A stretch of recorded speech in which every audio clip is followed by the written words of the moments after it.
friends? It's good to be on it again. Thank you for tuning in to Massive Schengen Story Media Nostalgia. And the numbers are growing, the viewership are increasing, the awareness is really coming in. We're happy to be putting out these legends and bringing out storyline, scores of these global legends. And tonight again, we're back on Nostalgia with my friend, my big brother, my senior library, moving library, moving encyclopedia, Dr. Osita Anemeka. Dr. Osita, how are you? I'm good. Good to be here. Yes, moving encyclopedia. Yes, some people are actually like that, and you are like that, Doc. Some people have, to an extent, they have, informations and data, and it's nice to be connected to such people. It's very Dr. Osita, we're back again on it. Nostalgia. Today, we're looking into more great legends. Like I said before, throughout this year, we'll be looking into countless of them. There are many men and women God endowed with potentials and skills, creativity, knowledge on music, and beautiful things. So today, Dr. Osita, we're looking into a man called a Nigerian artist called Ebenezer Obey, and that's the short form. Commander Ebenezer Obey, full name Ebenezer Remilekun Aremu Olasupo Obey-Fabiyi. And Ebenezer Obey has he has that Nigerian highest award also that is given to Nigerians that have done things globally. So he has the MFR, Order of the Niger Award. Member of the Federal Republic. Yes, sir. Yes. So Dr. Ebenezer Obey is our man. Dr. Ebenezer Obey is a jùjú. The music genre is called jùjú music. You know that. And is a name that was given to it. Ebenezer Obey started his professional career in the 50s, mid-50s, moving to Lagos. After coming on that, there is a man also who will come to later on, and that's a man called Fatai Rolling-Dollar. Fatai Rolling-Dollar, yes, sir. Yes, Ebenezer Obey tutored under Fatai Rolling-Dollar, and he went on to form his own band, International Brothers, in 1964, playing highlife and that jùjú fusion. And the band later changed in the 70s, and they went on different management. There was a particular management then called Decca Music, African Decca Music label. That was where Ebenezer established himself really proper. That management gave him a big ground. So he went into playing, he's good at playing the guitar, and he also plays drums too. So Ebenezer Obey's song went around in the western southwest of Nigeria, and the dance floor was jamming to his high kind of music, the jùjú music. Ebenezer Obey was also singing for the rich, and he was at most social programs, social events, and he would play, and they would spray, and they would dance, and Ebenezer was, and one interesting thing again was Ebenezer Obey's song had some spiritual connotation to it. Edumare sọ̀rọ̀ mi dayọ̀ mo dúpẹ́, hallelujah. I remember that, and many more. And his songs also had so many life lessons to it. He had some things you could gain out of his song. He was singing songs teaching morals and life lessons. So Ebenezer Obey is our man. He played, and now anyway, Ebenezer Obey is a pastor, like I had, and he's doing well also in that gospel pastor music genre. Dr. Osita, Ebenezer Obey.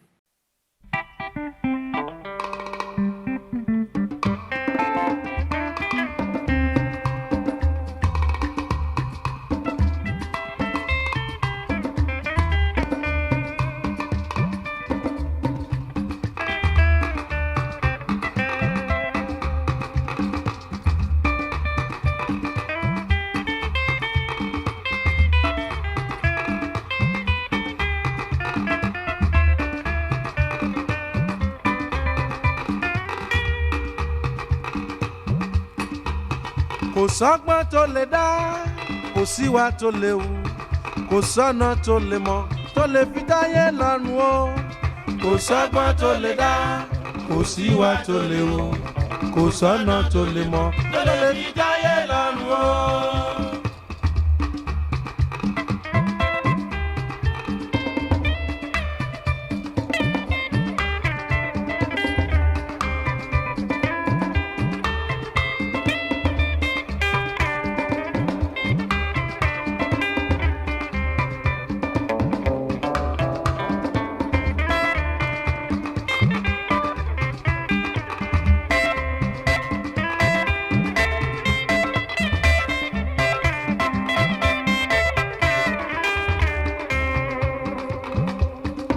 lọ́jọ́ tá bá bímọ titun sílé ayé tó nílé tàlejò ló máa kí ni kú ewu. You were telling me something back then. Tell me now. Yes. Inter-Reformers Band. That was him. Inter-Reformers Band. People couldn't, yes, they couldn't put a meaning to that. He was reforming society with his songs and messages.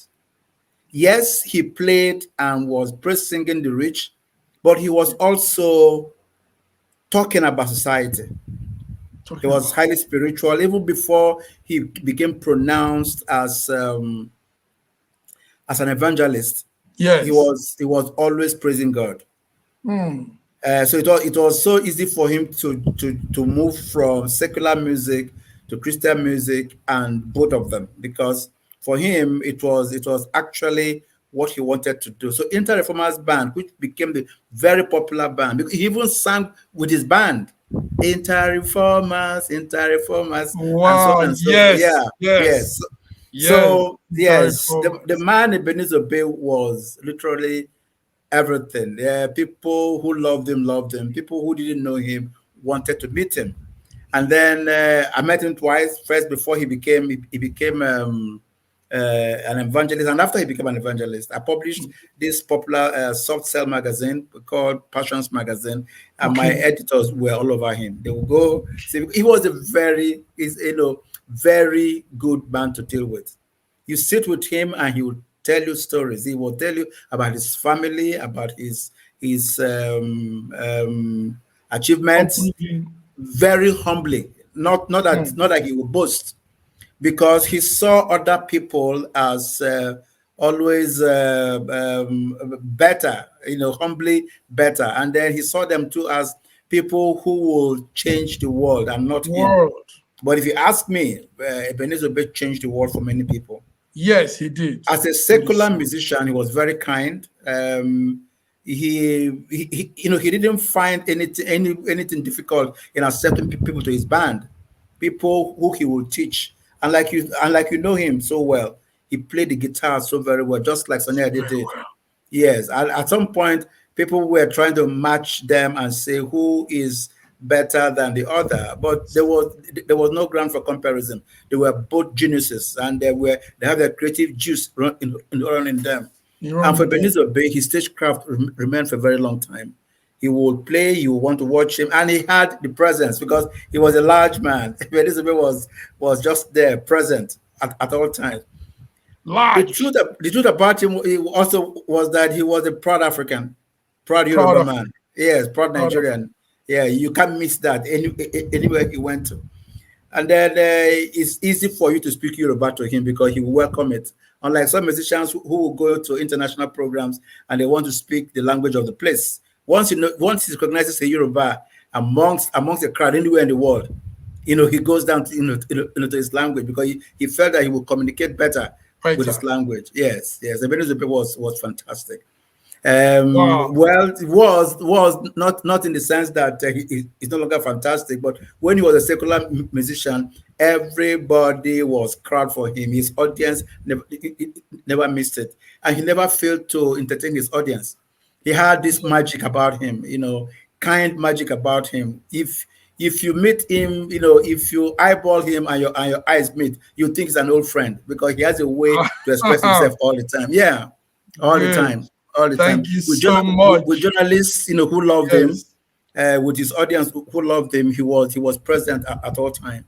Ebenezer Obey. Yeah, great guy. Man. That's Ebenezer Obey for you. Thank you very much, Dr. Sita. Dr. Sita, yes, that's nostalgia. You're really giving that nostalgic feeling, you know, bringing it back.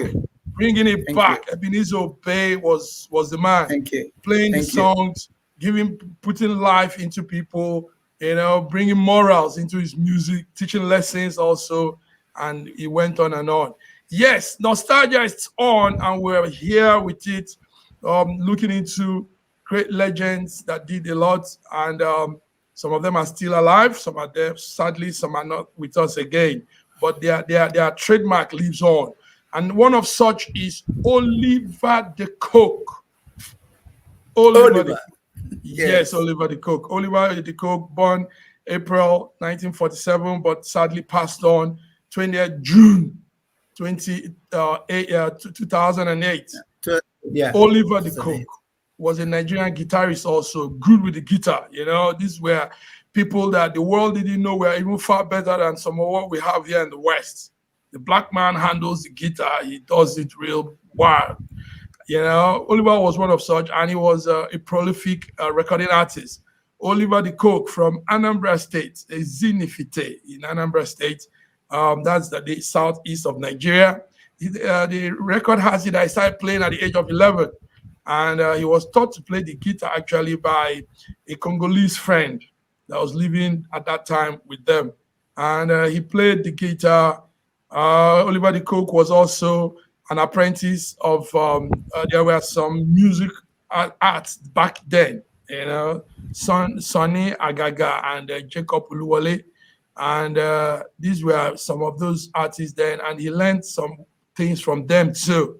Oliver the Coque received international attention, performing in London in 1973, and his guitar work was featured in Prince Nick Kumbanga. We're going to come to Prince Nick Kumbanga soon, the Sweet Mother artist.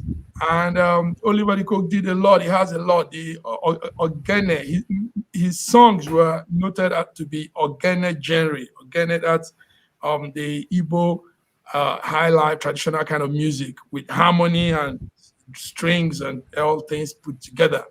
Oliver the Coque sang for the people. He praised a group, praised the People's Club of Nigeria, Mbiri Kambiri. He had songs that were on the top chart for many days in the 80s. And Oliver the Coque also did a lot in the international line. He sang a lot of international events. Sadly, our man passed on cardiac arrest in 2008. And there is something special about Oliver the Coque, Dr. Osita. I need to say this because I'm in the tech world here. Google, the Google search engine, you know, Google, there's something they do every day, or I think sometime in a week. It's called the Doodly, Google Doodly. And that's very, very significant figures, icons come on the Google search bar, you know? So it's put there that throughout the whole day, that person is there. Do you know we once had a Google Doodly of Oliver the Coque on April 14th? You know, they had it as his birthday. I think it's his 74th birthday. And Google honored Oliver the Coque. And that goes global, you know, worldwide. Everywhere you're put on in Google that day, Google search bar. Anywhere you're on Google on that day of April 14th, Oliver's picture comes out, a graphic picture of him, you know, sometimes in a cartoon-like way. But that thing is awesome. When Google did it, I saw it. I was excited here that day, and I said, "Wow, Google also has my person, my own countryman in their doodly, you know." And that's real wonderful. It's impressive. It tells us that yes, they may be gone, but their work and memories lives on. Dr. Sita, Oliver the Coque. I know you jammed. Don't tell me you didn't jam to Oliver. Don't tell me you didn't spray also and all that. I did.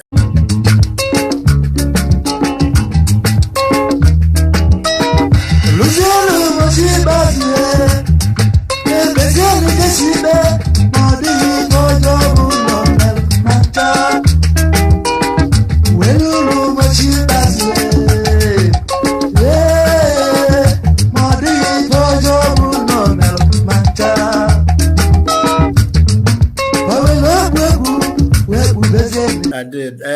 when we talked about Sunny Ade, I told you that N.O.S.T.A.L.G.I.A brought Oliver the Coque and Sunny Ade to the same playground. Okay. The night was lit like fire. Oh. Everybody from N.O.S.T.A.L.G.I.A land. N.O.S.T.A.L.G.I.A, yeah. From everywhere. You know, these were people from Aniocha Oshimili, north and south, everywhere, from Onitsha, from Benin City. Yes, they heard that these two legends were playing in Ezechukwu, and they came there because N.O.S.T.A.L.G.I.A was burying his grandmother. Okay. Oliver the Coque was started with his guitar, and for 5 minutes he was talking with guitar. People will fold their arms and they watch it because he was electrifying. The only person I had seen on stage with me as a Nigerian that played guitar like Oliver the Coque was Nicombaga. Okay, that's what that and you know these were crazy people. So when Nicombaga recorded Sweet Mother, there was no other person to invite. They did it was competitive, it was entertaining, it was frivolous, it was amazing. Nice. Now, what people didn't quite know about Oliver was his brother Eugene. Okay, tell me. Eugene Akanite. No, people didn't know Eugene Akanite quite much. Yes, but Eugene was like the Coque. You know, he was just there. And if you remember Oliver the Coque very well, he had his own identity. His beard was wild and very well groomed. And he sang a song, Money, Money, Identity. Absolutely. His identity, it's a good thing you mentioned it. His identity, when I was on radio, his identity hit the mark of about 2-3 weeks top chart. That's what they said. Yeah, first time, very few musicians, did that. You know why? Because for music requests, for midday melodies, for whatever it was, people were playing Oliver the Coque. Oliver the Coque. Because he got a time. People actually thought that he was fighting with N.O.S.T.A.L.G.I.A. People thought that he was loggerheads, but they were just musicians entertaining the world. So when you talk about Oliver the Coque, you remember someone like Sonia Agaga, Jacob Oluwole, yes, Prince Nicombaga. You see one common strand. They were prolific musicians, and Oliver the Coque just complimented them so well. Yes, prolific. So you will also think that this kind of Igbo musician, he must have learned from Igbo people. No, he learned from everybody, from the French, from the Congolese, from from the Yoruba. He played music with everybody. But most importantly, almost every club in Igbo land wanted Oliver the Coque to wax a song for them. Because that's why he sang for all of them. Yes, he would do it so well. People's Club. So yeah, People's Club. Thank you, People's Club. He had his People's Club, and then there's what is his name? Osadebe also had his own version of People's Club. So both People's Club were there back to back, with themselves. Now, what impressed me so much about him also was that he went into the land to pick his music titles. Okay. You will always identify it. You will always Mbiri Kambiri, live and let live, Nukumau, you can't beat Oliver the Coque. Yes, the greatest masquerade ever. As a matter, well, Oliver, I'm getting nostalgic really. Oliver the Coque was just everywhere. Now, what you said about Google Doodley was supposed to be his 74th birthday. Okay. 74th birthday, and then people came with so much emotions about it. But the beauty of that was that, as you said you saw it, I saw it. So many other people living everywhere in the world saw it. Even in the Philippines, they were saying that they were proud to be associated with such a figure that Doodley, doodles, sent around the world. My prayer is that his soul will continue to rest in peace, and that all the legacy he left behind, including the Google Doodle, will be what everybody will look up to. He was a great musician, and I know that anybody who remembers him and his stagecraft will stay in prayers for him every April 14. May his soul rest in peace. Wonderful. Big amen to that. Thank you. Thank you. Wow. Yes. Nostalgia. Nostalgia is really nostalgia. Sometimes if people you're really going through emotion with the program, one should be having goosebumps, you know.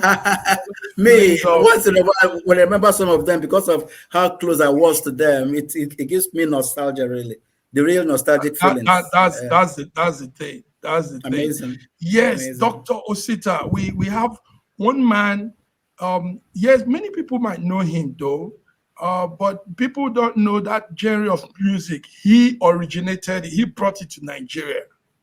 The funk music, you know, the funk has been in the States and in some parts of the world, but somebody brought funk to Nigeria, and that's a man called William Ezechukwu Onyeabor. Willie Ezenna. We call him Ezenna, you know, among the journalists then. He was amazing. Go ahead, sir. Wow. Amazing. Willie, yes. William Onyeabor. William, I listen to so many of his songs. Like Ebenezer Obey too, Williams gives messages with the song. Okay, yeah. William was born 26 March 1946. Sadly, also, our man passed on 17 January 2017. He was a funk musician and the funk originator in Nigeria. Businessman also.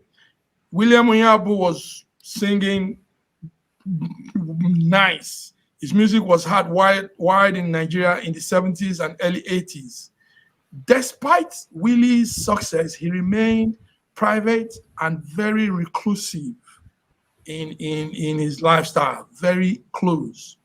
And he had real great success with his music also.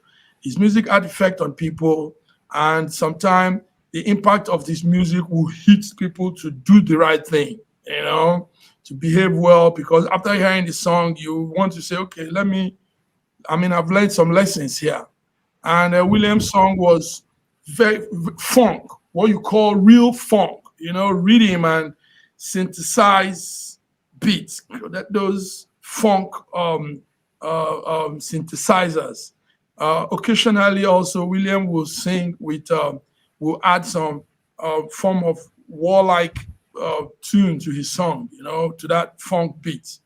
William had also said in several times that his music was making impact in the life of people. And he appeared on several magazines cover back in the 80s. And his song was going around, was jamming all around Lagos, I don't know, the southwest of Nigeria, and maybe to all parts of Nigeria too. One special thing that happened again was right in the UK on the BBC channel.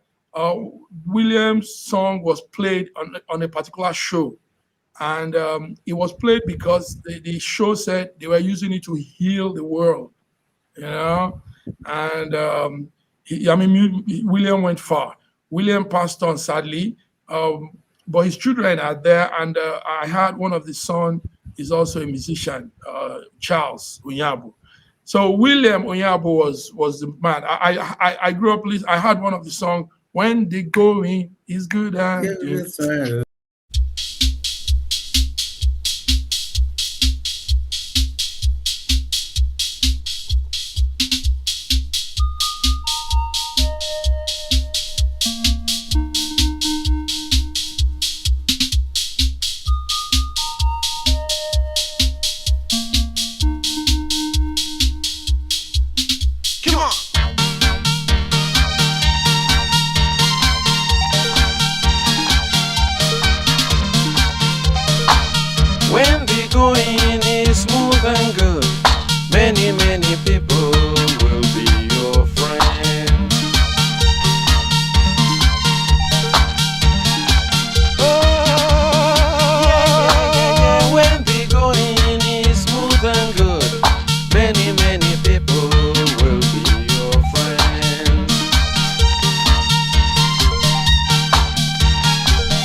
Going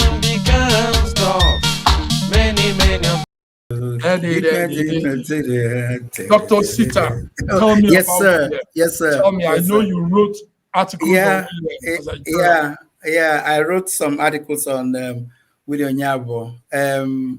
Very passionately, he was a child of war. He came out of Biafra, and everything he said were real.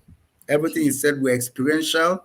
Everything he said were just for him to be able to relive his wartime days. Yes, absolutely. But most importantly, Willie was a musician to be reckoned with. He was a recluse. He was reckless. Yes, we'll give it to him. He was always hiding from crowd. But that same shy person, if you see him on stage, you wonder what kind of two personalities are this? Because when he goes on stage, he's funky and he's wild, But he made music, real music. I am happy. I'm talking about Willie Onyeabor because his son Charlie. Well, if you compare both of them, it's like comparing Fela and his children. People who love Charlie love Charlie. People who love Willie because they didn't quite hit it as a common note. But Charlie, the good thing going for Charlie was that he has his own identity, and then he was propelled by everything happening to him to live his own identity, and he's doing so very well. Yes. Willie was funk music, man. Funk man. Funk, because before people knew what funk was, exactly. Yeah, and then absolutely. Read straight English, pidgin English, Igbo language. It was just there.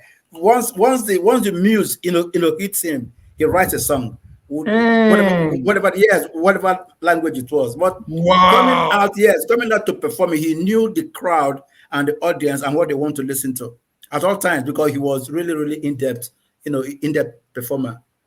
And then he went global without anybody knowing, because people who heard his music elsewhere were saying, wow, this is African, but it sounds... And that's what I want to say, Doc. The funk music came from America. Yes. Now, somebody in Africa, a small town inside there, Nigeria, did the same thing.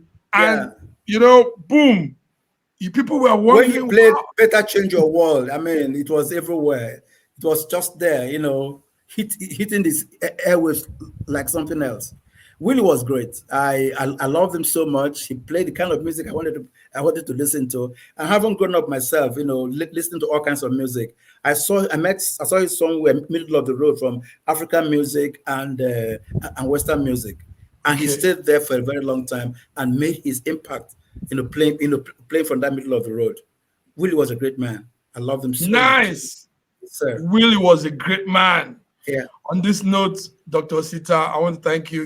We take it brief here, give the punchline and slide out, and we've just done that again, giving the punchline on nostalgia with Ebenezer Obey, Commander Ebenezer Obey, the Nigerian legend, guitar legend, with Oliver the Coque, another great man, legend from the southeast of Nigeria, and finally with William Ezechukwu Onyeabor, Willie Onyeabor. These are all great men, wonderful people, came to this world, made an impact, and it lingers on. And I want to say thank you. Another great man on the screen. Thank you very much.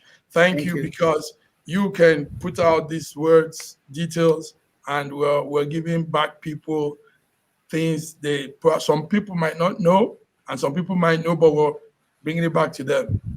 Thank you. On this note, we say thank you. Tune in next time for Nostalgia. See you again. Bye-bye. Thank you. Thank you, sir.